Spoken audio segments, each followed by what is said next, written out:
Decision making. Do you make good decisions? Do you make bad decisions? What is your decision making process? Did you know that right here in your frontal lobe, that's where your thinking and your decision making is taking place? And here's something that happens. If you have a strong brain and if you have a very thorough decision making process, then you make good decisions. But how did you get there? How did you learn how to make good decisions? You started by making bad decisions, and then you started evaluating those decisions and you started making better decisions.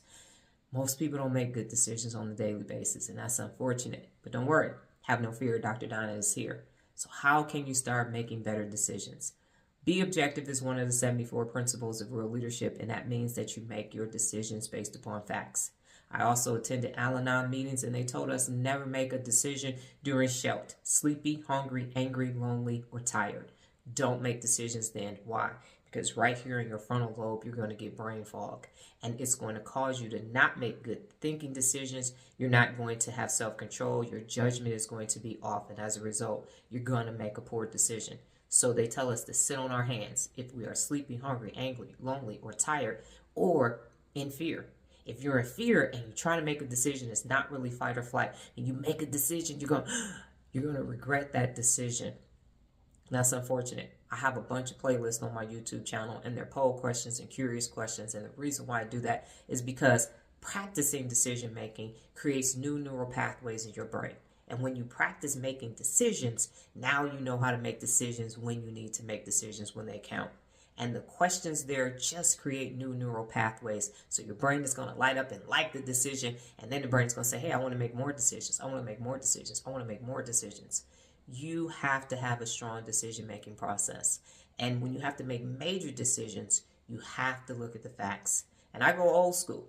I grab a piece of paper, draw a line down the paper, put the pros and the cons on it, and then I sleep on it. And I come back, and based upon that, I make those decisions. And then I have that process called play the movie out. What is going to happen when I make this decision? Is this going to impact me short term? What is it going to look like in the long term? And I surround myself, my circle is small, but I surround myself with real leaders because they make good decisions too. If you find yourself in a situation where you are around poor decision makers, guess what you're going to do? You're going to have brain fog right there, and all your judgment, all your self-control, all your thinking is going to be off. And you're going to make a decision that could be life-altering. It could be just minor, but it could be major. So don't make decisions without a sound decision-making strategy. For me, is be objective, is get that piece of paper, write the pros and cons down, and then make the decision based upon the facts. When you use logic and reason to make all of your decisions, no illogical, non-factually based person can come back and talk you out of that decision. I'd also like to add that it has to be strategic.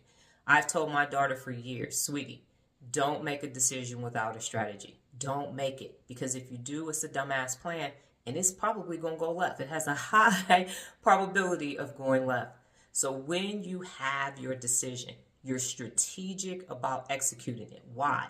Because in the event that something happens, something minor, it goes left, or there's something that you didn't anticipate, you're just revising the strategy that you made from a logical place, from a reasonable place. So you just adjust the strategy. I call it audible calling. So you're just calling an audible on a portion of the strategy. But when you create dumbass plans and you didn't really think it through and you were emotional when you made the decision, you don't even have anything to go back to. That's why it's important to strengthen your mind on the daily basis. That's why I recommend reading 15 minutes of nonfiction every single day, because it creates strong minds. It gives you words, it gives you vocabulary, and it gives you a stronger thinking process. So when you have to make decisions, you get to make those decisions. Starting from today, make sure that you are paying attention to your decisions. One of the 74 principles of real leadership is to be the best. And in order for you to be the best, you have to ask yourself in your decision making, is this the best decision for me? Is this the best decision for me, independent of anybody else? Is this the best decision for me? And if it's not, then the answer is no. Finally, 9 out of 10 times you need to be telling people no. That's real leader math. 9 out of 10 times you're saying no to something else so that you can say yes to you. If you feel pressured to say yes, I tell people all the time, if you want my answer right now, the answer is no. Now, if I can go and take some time and think about it, I will come back with a more informed answer, but right now, the answer is no. Especially if it's creating cortisol, especially if it's this intense, dramatic thing, the answer is no. Practice making your decisions every single day. Go to my YouTube channel. You can look at the poll questions, the curious questions. You can go to my website, sign up for a poll question challenge. That way you can work directly with me and you will be able to make those decisions, assess those decisions. When you make decisions, you got to ask yourself, why am I making this decision and how is it going to benefit me in the future? And if it's not, then that's not the decision-making process that you need, or it's not the decision that you need to take. But your brain is amazing. It is the most important organ in your body, and you have to strengthen your mind, because when you have a strong mind, you have a strong life. When you got a weak brain, you got a weak life, and it's that simple. So always strengthen your mind. You have to use a thorough decision-making process. Don't do anything without a strategy, and don't make decisions when you are sleepy, hungry, lonely, angry, or tired.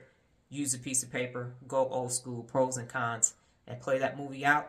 Use objectivity and facts, and you're always going to make the best decision for you. Got it? Good.